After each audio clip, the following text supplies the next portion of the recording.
C'était un conseil ministériel relativement court, hein. C'était des points j'allais dire, de régularisation. C'était des demandes de subventions sur des projets qui relèvent des appels à projets lancés par l'ARS pour lutter, sensibiliser par rapport à la Covid-19. C'était des demandes de subventions pour des appels à projets lancés par l'État pour sécuriser les établissements scolaires.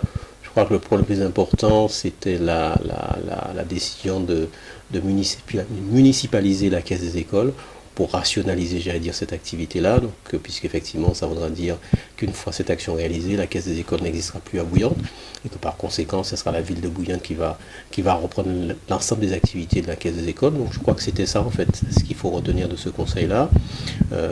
C'était, comme je dis, des points relativement simples, des demandes de subventions sur des appels à projets lancés par l'État, par les services de l'État, et puis voilà. Oui, forcément, puisque c'est vrai que depuis quelques années, je vais dire, les attaques terroristes que connaît la France euh, ont incité l'État, le gouvernement à prévoir la sécurisation des écoles.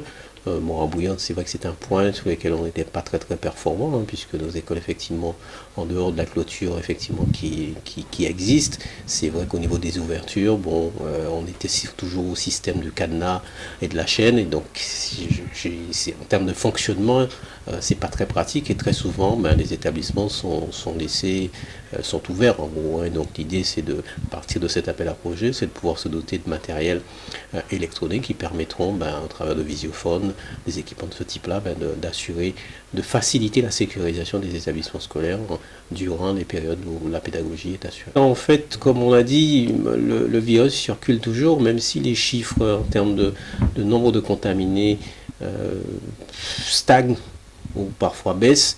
Le virus circule toujours, et tant qu'on n'aura pas un vaccin efficace d'une part et que la population acceptera de s'inoculer, il faut qu'on garde en mémoire de l'existence de ce virus qui parfois peut tuer. Et donc l'idée, c'est de sensibiliser les jeunes publics, puisque en général on sait que ce sont ces jeunes publics qui sensibilisent autour de leurs parents, de sensibiliser, de mener une action autour du centre Denis Forestier de Desmarais, l'IME de Desmarais, et puis le personnel communal aussi. Donc oui, c'est profiter d'une action, en tout cas d'un appel à projet qui a été lancé par l'ARS pour continuer la mobilisation et faire comprendre à tout chacun que le virus est toujours là.